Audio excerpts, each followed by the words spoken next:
What's going on, y'all? Point guard coming back to you. Hope you guys doing well. Welcome to Next Chapter Forward. I'm your man, Coach Point Guard, and today is April 15th, tax day. You just wrote a check to the IRS, or you're staring at that number right now, feeling pretty sick. That money is gone. It went to a government that won't protect you, won't heal you, and won't give you your peace back. Okay. So let me show you what that same money that you just gave the IRS, what that looks like in terms of spending money for an entire year here in Playa del Carmen. Let's get it. If you're new to the channel, I'm point guard Stephen Bardo, former professional basketball player and former college basketball commentator. I can't get my words out. I was drinking a little bit of mezcal last night, so I'm a little tongue-tied this afternoon. Former professional basketball player, former television commentator for college basketball and NBA and WNBA, and now I'm a transition architect. I help Black men over 50 relocate to the country of their desires and dreams. If that sounds good to you, hit the like button. Subscribe to the channel because we go live every Wednesday at 1 p.m. Okay.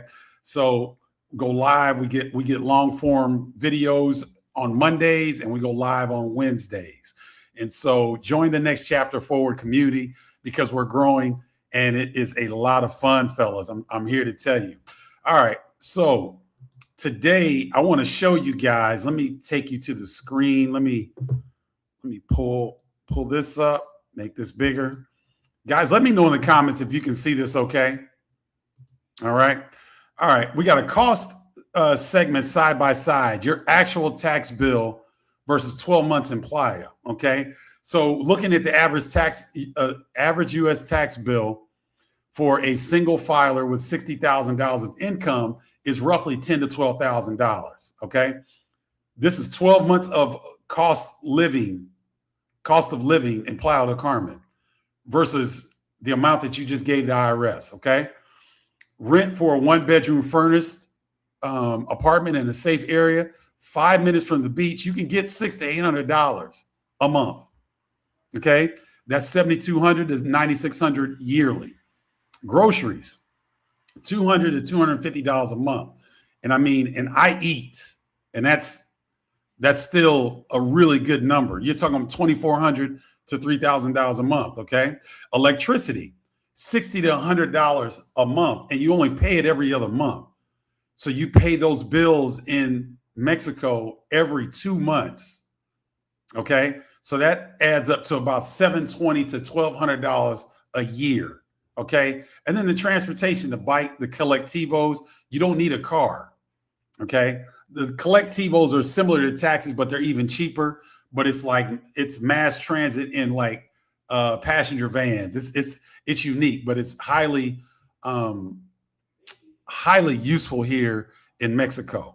So the transportation costs $30 to $50 a month. That's $360 to $600 a year. All right. Healthcare. This is the one. Okay, guys. If you get temporary residency, you get some sort of residency here in Mexico, you will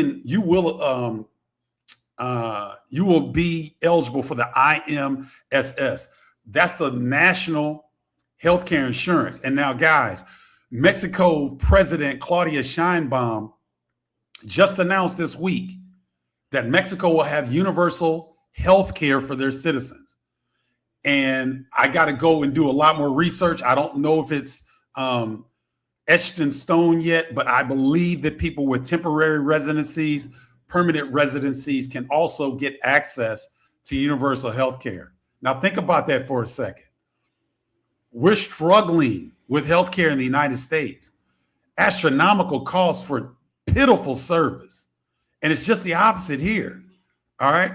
So the total cost, you're looking at about $1,000 to $1,200 a month. That comes out to about $11,000 to $15,000 a year. Okay. So your tax bill alone, not even counting what you've already spent on health insurance, rent, and groceries literally funds an entire year of your life. Okay. Now, I know that's kind of hard to believe, guys, but I wanted to give you some of those statistics, and I got more coming. I just want to make sure that I, broke down that part for you for a second. Okay. Now, here's what I want you to look at for healthcare. Let's transition to healthcare, shall we? Hold on. Let me see. Add the stage. Here we go. All right. Here's the health insurance deep dive. All right. So in the U.S., you get mid-tier health insurance for $400 to $800 a month, right?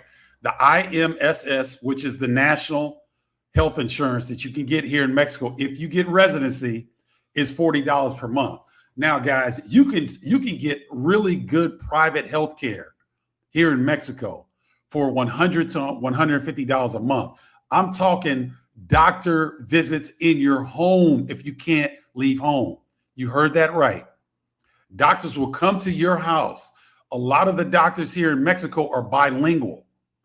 Okay. So they can come to your house and give you care for $100 to $150 a month. I didn't even put that in here. Okay. But just to give you an example, doctor visit with no insurance. At home, you're looking at $150 to $400 per visit. With private insurance here or out of pocket, is $30 to $50 out of pocket. Specialist, you see on the screen, $200 to $500 in the United States. A specialist here is $40 to $60, guys. I did this. I went to an ophthalmologist to get this sty looked at.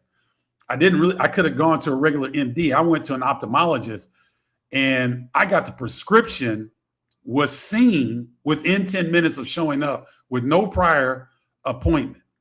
And it was $60. Okay. Prescriptions, common meds, $50 to $200 in the States, $5 to $20 here in Mexico. And guys, there are pharmacies, especially here in Playa del Carmen, there are pharmacies on almost every corner.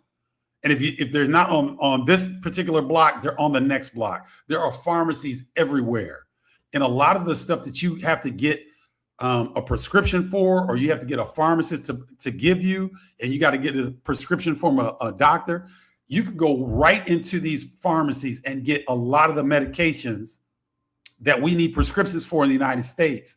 You can get them over the counter here in Mexico. All right. Dental cleaning in the United States is $150 and up. A dental cleaning here, $30 to $50. An emergency room visit, $2,000 plus at home. And I think that's low, right? $200 to $300 for an emergency room visit with private healthcare insurance. So guys, on this April 15th tax day, and the money that you're giving the government, a government that some of you brothers, you probably don't agree with what they're doing in terms of, how that money is being spent properly, or whether it's being spent properly, right? I'm trying to give you guys a sense of what you might be looking at in terms of the money that you're giving the IRS and what you could do with that same money here in Mexico, in Playa del Carmen, which is one of the most expensive areas in Mexico, and if not Latin America. And these cost savings that you're seeing, the cost of living here in Mexico compared to your tax bill in the United States, right? So happy April 15th tax day to you guys. Hold on, let me pull up this last comparison. Okay. All right, let's see. Okay, here we go. I think I got it here. Add the stage. Let me blow that up. Okay. So let's just look at the groceries, guys. Let's do the math. Example of a weekly trip. Eggs, $3.50. And that's for 30 eggs, guys. That's for 30 eggs. $3.50. Chicken, 2 kilos of chicken, $8.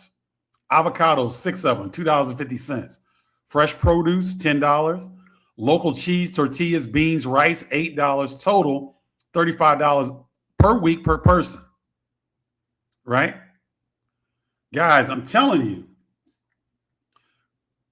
And I know I need to I know I need to do a better job of going out and showing you more of the things that I do on a regular basis, like when I go and buy when I go and get my prescriptions, or I go to, I've shown you a trip to the grocery store.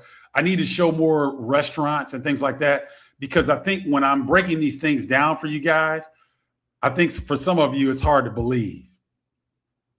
Put in the comments if that's accurate. Is it hard to believe some of these figures that I'm putting up?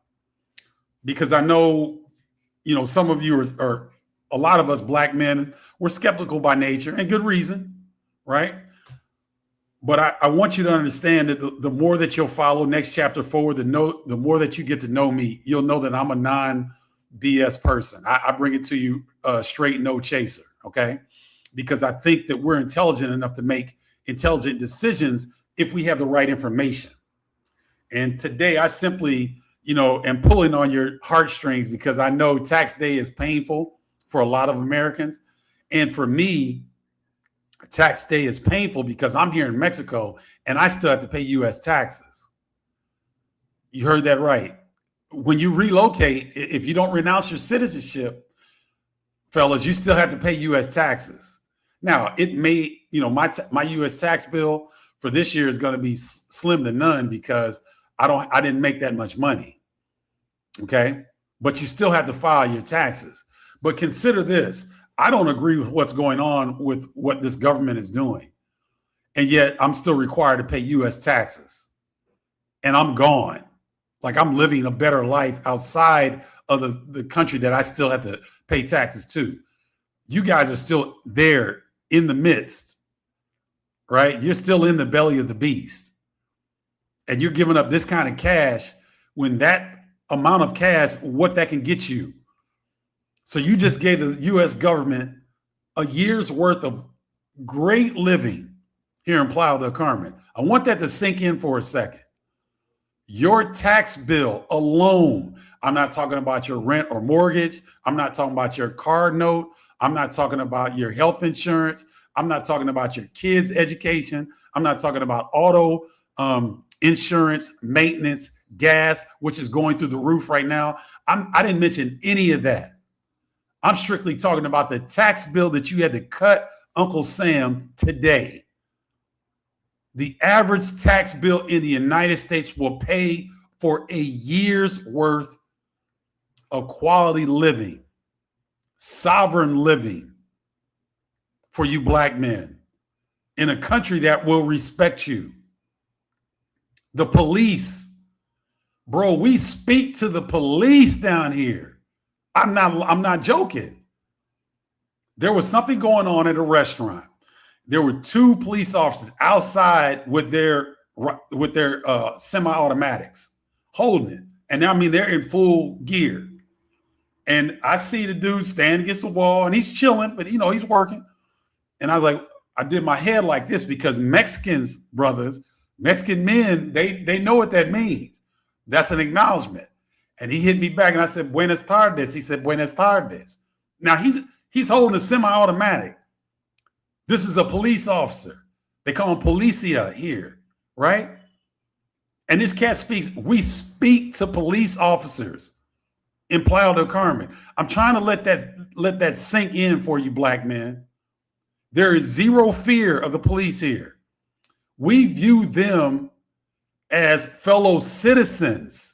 We view them as what they're supposed to be in the United States, protect and serve.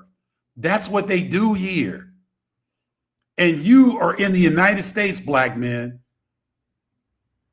spending an average of $10,000 to $12,000 on a tax bill for a government that can't provide police to protect you. Instead, the police gun us down. Like the special ed teacher in Savannah, Georgia, the sister that was beloved in the community. ICE killed her. They unalived her. This is what your tax money's going towards, black men. The unaliving of our citizens, right? But here in Mexico, and I said this story once and I'll say it again, Sister Mimi. Sister Mimi is like one of those black women back in the crib, fellas, who everybody in the community knows and loves. She's just she wraps her arms around you and puts some love on you. Fellas, you know you're loved. That type of sister, right? Mimi is that type of sister here in Playa del Carmen for the black community here, okay? Mimi said something on a show that I was on with her. She said, listen, with the police here in Mexico, as a single black woman, I never fear of not returning to my place at night. Now, I might get stopped. I might get shaken down for money, but I am never in fear for my life or safety from the police. That's a single black sister here in Playa del Carmen. Okay? But yet, we American citizens are paying taxes to a government that doesn't support us. Okay? Healthcare is terrible in the United States. Healthcare is way better here in Mexico, right? We just talked about the policing. The food here the quality here is much better. Guys, I don't know that you understand that the food in the United States is inflammation causing. How they make the food, the processed nature of the majority of the food in the United States, it's inflammation inducing on purpose. So we're paying taxes to a government that sets up systems where the media is in bed with the politicians, who are in bed with law enforcement, who's in bed with the courts, who's in bed with the FDA, the Federal Drug and Food Administration, right? And all these people are planning our demise, and we still have to pay a tax bill of $10,000 to $12,000. Guys, it's close to insanity, isn't it? But the insane part to me is that more brothers aren't getting off their, you know what, and making the move. Guys, I do understand. There's conditioning, there's fear, there's family members that'll think you crazy if you want to leave. There's social pressures, but guys, I've been down here a year, and I've done something here recently that has been nice. I've started reaching out to my television colleagues that I didn't talk to for the majority of the year. And I was talking to my main man, Sean Morris. He's one of my dear friends. And then talking to Sean, he was explaining to me, he said, hey, Bardo, there are a lot of people who miss you, who, you know, are wondering if you're doing okay. And you know, Sean would tell them, Bardo's doing better than all of us. Because we're sitting up here driving through a Midwest winter, and he's in Playa del Carmen getting vitamin D on that beautiful skin. Who's winning? Right? I called another colleague. He's one of the best play-by-play announcers in the country. And he said, Stephen, I hear a lightness in your voice that is so pleasing. You know what I'm saying, guys? These are people that have known me for years. These are coworkers that I've become friends with. Okay. And I hadn't talked to Kevin in a long time, probably a year. We would text, but we really wouldn't talk because one, he's one of the busiest commentators in the country. And two is, you know, it's just, I was going through my thing. Right. But to have that conversation with him yesterday and for him to give me back the feedback that he says, Stephen, I'm so happy for you. I can hear it in your voice. Guys, I want this for you. I want you to be able to relocate to a place where you can slow down. If you want the sun, you can be in the sun. You can have your, you know, whatever your monthly thing is, whether you got a remote job, you're a digital nomad, you're an entrepreneur, You've got your investments, you've got your Social Security, whatever it may be. But guys, once you get your baseline taken care of, the world opens up for you. Your mind opens up. Your energy changes. What used to satisfy you before, it won't satisfy you after this experience, guys. I'm telling you, I've lost close people in my life, people who I thought were going to be with me on this journey. They're not any longer because I'm a different person. Like I remember when my anger used to be right up under the edge, when I would snap at the smallest things. Now it takes a great deal to get me angry. It was like that when I was in the States. Now I don't get angry. There's no need. I don't feel constantly disrespected. I don't feel like anybody here in Playa del Carmen is plotting against me. But guys, that's exactly what's happening at home. They've been plotting against us ever since they showed up. Okay? Like we were chilling. We were chilling on these lands. We were all through North America, Central America, and South America. We were all through that. This was our home. This is why, guys, this is why for Black men who have not traveled extensively but are interested in relocating out of the United States, Mexico is a no-brainer. It should be your first choice. Here's why. When you go to different parts of the world, when you walk on that soil, it will resonate with you a certain way, right? I've been to Europe because I used to work in Europe. I played in Italy, Spain, France, and Germany. And I've traveled around Europe as well. There were certain places where I felt more welcome than others. Brother, let me tell you something. When I landed in Africa, it was totally different. Okay? It felt so good being in Ghana the first time. That was the first time that I hit the continent.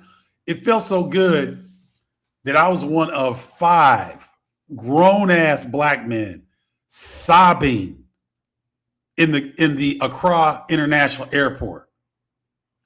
I'm talking crying, guys, not like eyes watering. I got tears flowing. And it's for the Black men that are doing the exact same thing. And the Ghanaian people that work at the airport know this. And you know what they tell you? They come and hug you. The sisters will hug you, or the brothers will put their arm around you and say, brother, it's always here. You can always come back. Don't be sad. You can always come back. Okay?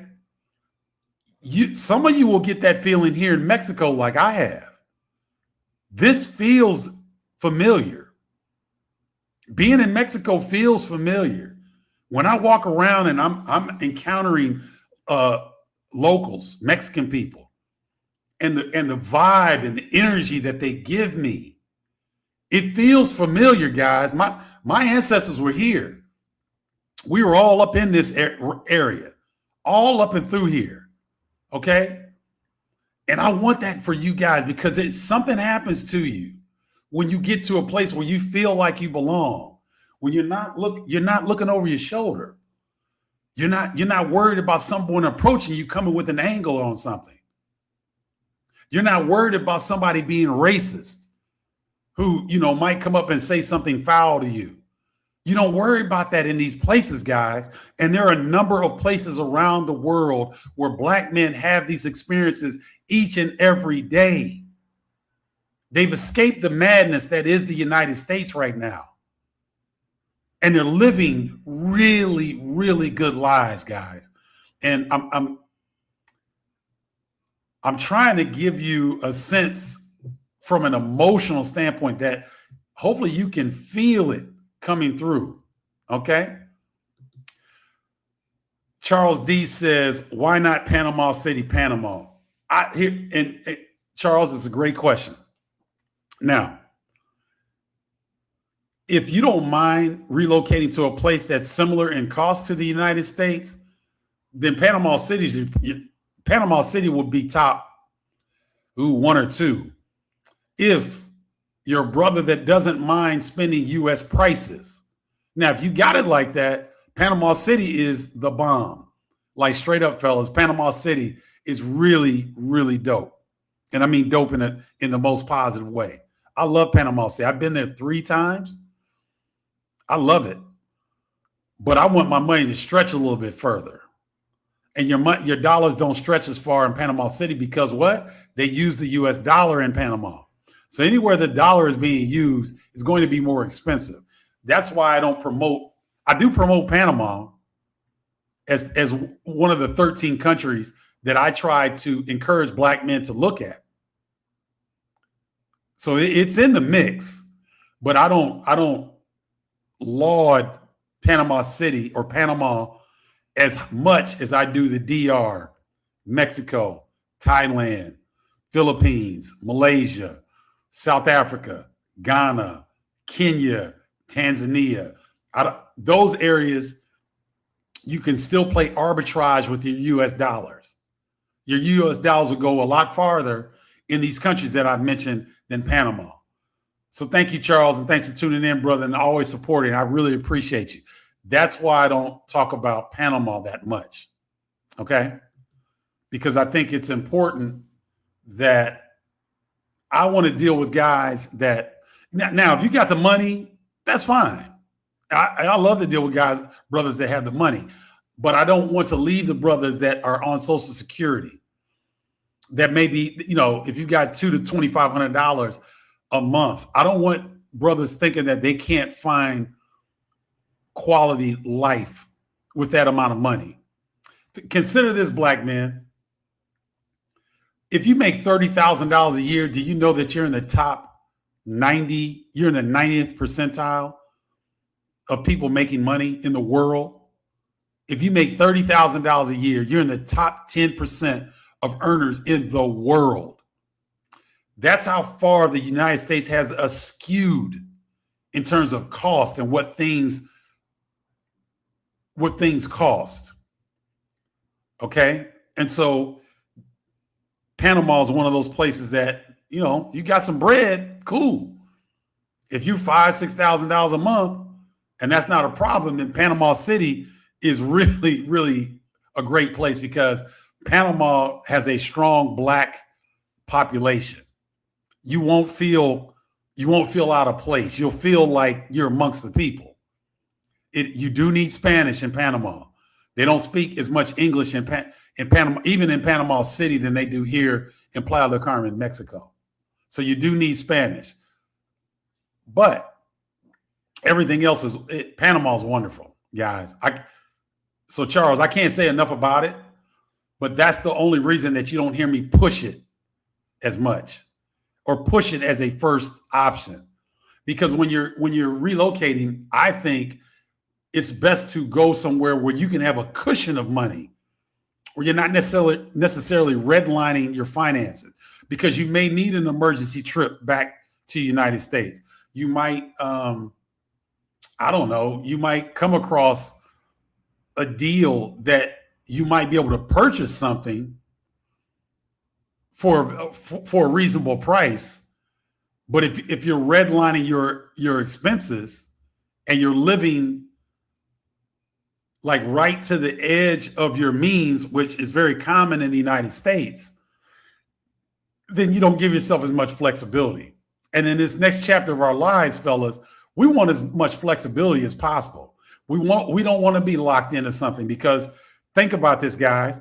There are a lot of Black men back home who are looking at a life of Social Security, $2,000, $2,200, $2,500 a month, and they're freaking out because they don't know that they can survive off that money in the United States. And it would be very difficult to do that. But $2,000 to $2,500 outside the United States, oh baby. Colombia, Mexico, Portugal used to fall on that, but Portugal's getting more expensive because it's kind of the OG of Black expats who have relocated. Portugal's becoming a little bit more expensive, but like Thailand, Philippines, Malaysia, Ghana, Senegal, Nigeria, South Africa, $2,500 gets you a high quality life. Now, you're not eating out every night, You got a grocery shop. You got to be smart with your money, but you can still have, regional trips in there. You can budget for a trip, 1 or 2 trips back to the United States. You can do all that with $2,500 in a lot of these countries that I promote.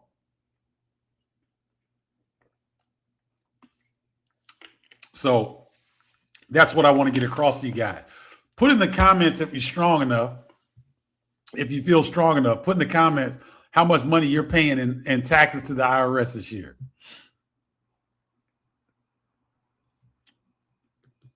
What's up, Roderick? Good to see you, man. Thanks for the support. I see the work. I'm semi-retired. I work 6 months a year. I have a son in college, freshman, and working my way to full retirement over the next 3 years. Roderick, that's beautiful. Because if you're semi-retired, you're getting a sense of what your life can look like. You're getting a nice break from work. And I'm assuming that you're able to look inward. You're able to slow down. You're able to be more intentional about what's important to you and what your goals and aspirations are. So I love the setup that you have, and thank you for sharing that. And let's see, I agree with what you are saying. I did travel down to Playa. Yeah, so you get it, Roderick. You understand. Yes. Montrez Montgomery, good to see you. If this is your first time, Montrez, thank you for joining Next Chapter Forward, and welcome, brother. If you stay outside the United States for 330 days, the income you earn will be tax-free under the FEIE. That's interesting. You say that, Montrez. My son right now is working on a movie project, and he's been out of the country for quite a while, and he's trying to stay out of the country that amount of time so the money that he makes will be tax-free. So thank you for bringing that point up. So you guys are very, Black men, if nobody tells you this, you know this. We're the most intelligent people on the planet. We're the richest Black people in the history of the planet. And so with this knowledge and with this money that we have, if you're not satisfied in the United States, you have options. If you are satisfied in the United States, God bless you. Seriously. I'm happy for you, because that's what to me, that's what I'm striving for. To get all of us to a place where the latter part of our years, this next chapter of our lives can be one that we can feel good about, that we can be proud of, that we can be examples for the rest of the fellas and our families, that we can be examples of righteous living the way that you want to live, and guys, living out the fruits of your labor. Y'all been working for 30 plus years. You've been working for the man for 30 plus years. Isn't it time, guys, to start cashing in on these investments, cashing in on this hard work that you've put out, cashing in on always being the last? Fellas, we're always last. The real Black men that I'm talking to right now, the ones that are watching this, you know what the hell I'm talking about. Your spouse comes first. Your kids come first.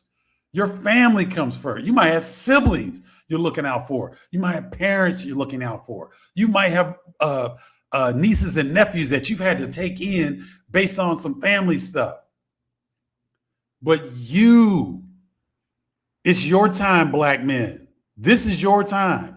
We just heard from Roderick. He's doing a semi-retired thing because he's getting his son through college. So he's postponed his next chapter, which I think is a wonderful way to do it. Become semi-retired, still support those that need it. And then when they get set up for good, you make sure they're set up, then you can go do your thing. But God, it's our time, fellas. For 30, 40 years, we've been putting other people ahead of us. And that's what we're supposed to do as men. We're supposed to be the backbone of families. We're supposed to support everyone because we're strong enough to do it.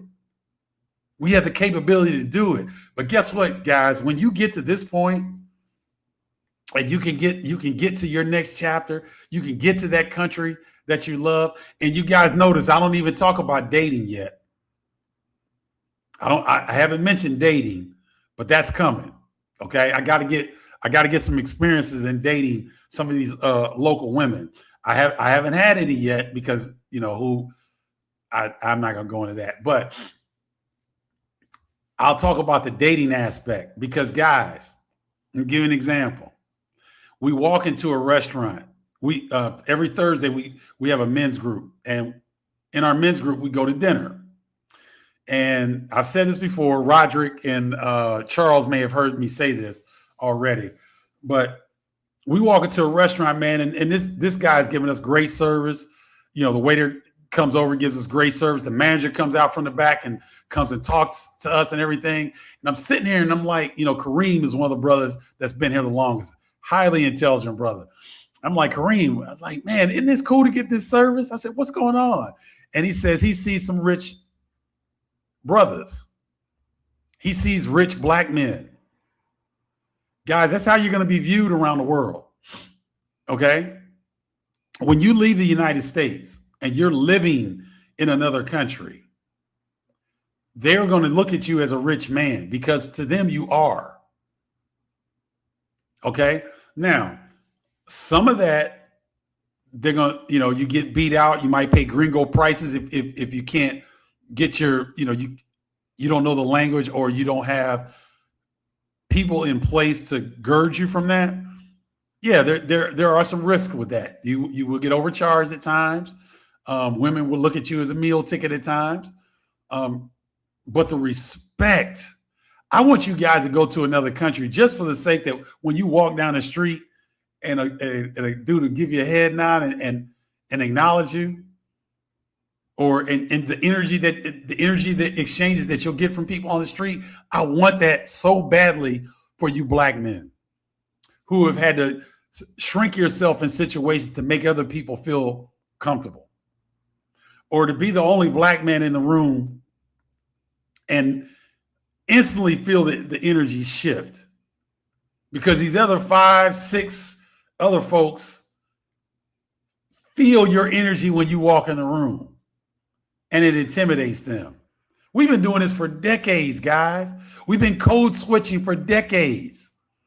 I don't code switch down here. I speak the truth. I don't have to code switch. There's no one down here that feels intimidated by my 6'6" black beauty, the beautiful, how beautiful my skin is, how beautiful my energy is, because I'm happy. I feel safe. I feel peaceful. And the God in me can come out. The God in all of us men can come out when you feel safe, when you feel at peace, and when you feel respected. Your light and your energy will shine on other people. It will change the area that you're in. My presence changes Playa del Carmen. My presence changes Playa del Carmen. If you were to come here and be with me, and I could take you and walk around, and I would just take you to walk around. Let's go to this restaurant. You would see my influence here in Playa del Carmen. You will have the same exact effect if you get to this space that I've gotten to here in Playa del Carmen. And I want so badly for all of you guys to have the same experience. Okay? All right, so Roderick owns his own business. So maybe I need to get Roderick on an interview. Maybe that's what I need to do. I need to interview some of you guys, man, because I think showing brothers like Montrez Montgomery, Roderick Miller, Charles D. 479, I think that speaking with you guys, just us chopping it up and me asking you questions. You ask me questions about my experience. I think that can break a lot of the myths that some of us have about relocating, and the fact that Roderick has set himself up so well for this next chapter. I absolutely love this. Well, Montrez, make sure you subscribe to the channel. And you know what, Montrez, what I do is I encourage brothers to share this with I don't want you to share with a bunch of people. I want you to think of that one brother that you know that maybe you've been talking to about relocation. Maybe they brought it up. Share this with them, just one other brother, because next chapter forward is a movement, guys. You know, we've got a brother now that's in Argentina. We've got another brother. We got several brothers that are in Thailand now. We're starting to get guys on the ground that are part of the next chapter forward movement.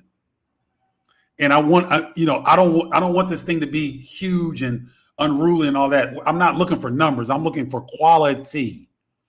I want quality black men to be a part of this next chapter forward community, because we're gonna be lights for other brothers coming behind us. Okay, all right. So Montrez, share it with one other brother that you think would benefit from this, and thank you for joining. I'm glad you're here, my man.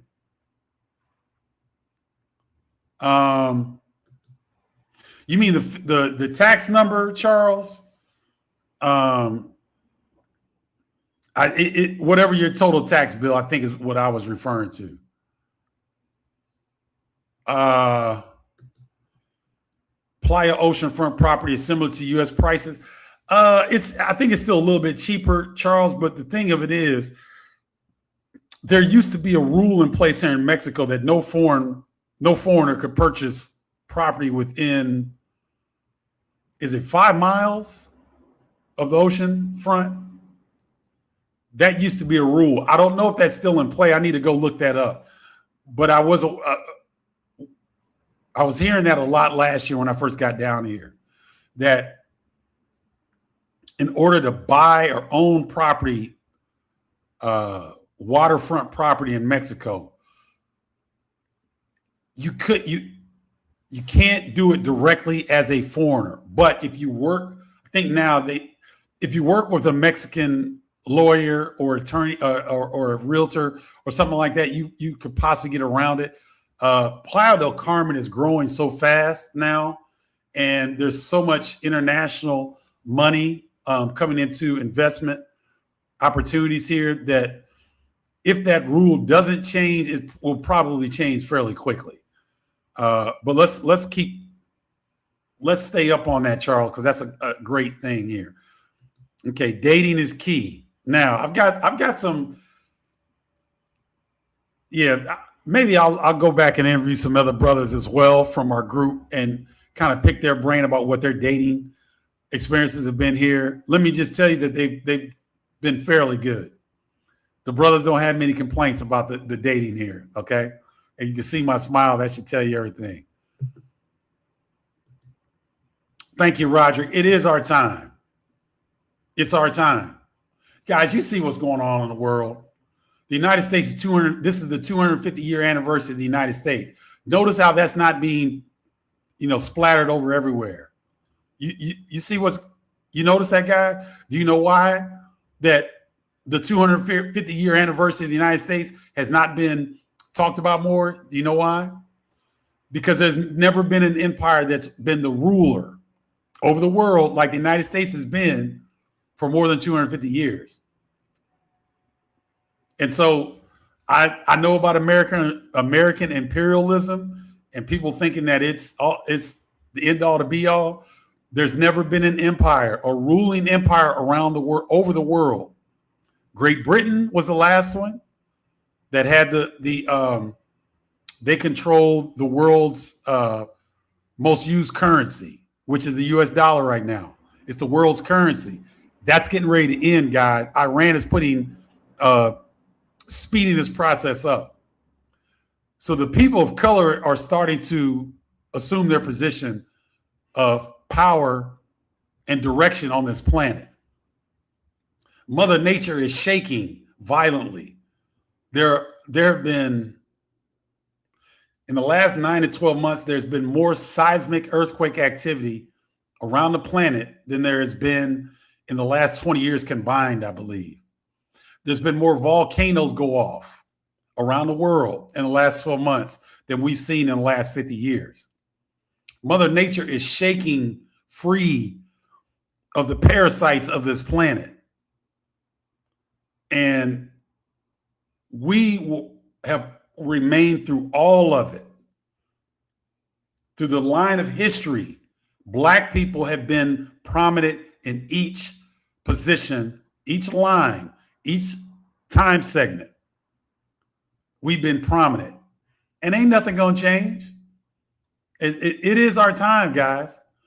And in it being our time, let's take this next chapter of our lives and see if we can be our best selves. So we can be an example for other Black men who are trying to follow us. But even more importantly, let's be an example for the younger people in each of our families, to show them. They'll be like, man, Uncle Roderick, man, did his thing, bro. And when he would, we'd have these family gatherings and Uncle Roderick would come back and, man, he was the happiest cat in the party. He just wouldn't stop smiling. His energy was different. He moved different. I want to be like Uncle Roderick. Guys, that's really important, because we need to birth a vision in our younger family members that this is possible. We don't have any limitations as Black men. The world is ours. Wherever you see fit to live, if it fits you, then that's where you belong. Okay? So let's keep this in mind, guys, and let's keep this thing rolling. Share this with one brother that you think would benefit from this information. And if you guys come through and you're watching this on replay and you have questions, hit me up. Leave your question or comment in the comment section. I come back to these and I answer them. But let's get this thing rolling, okay? If you haven't done so, get your Global Scouting Report. It's a free report. It's 8 questions. It takes 2 minutes, and it gives you a score of your readiness to relocate. And there's also, type in Free Throw 15 in the comments. I'll send you this link, and you can schedule your free 15 minutes with me. And let's get down to business and figure out how we can get you to the country that you think that you want to be in. Let's flush it out. Okay? All right. The gentlemen that were on here today, Roderick Miller, Montrez Montgomery, Charles D479. I salute you, brothers. Thank you very much. You guys have a great rest of your week. And until next time, holla, y'all.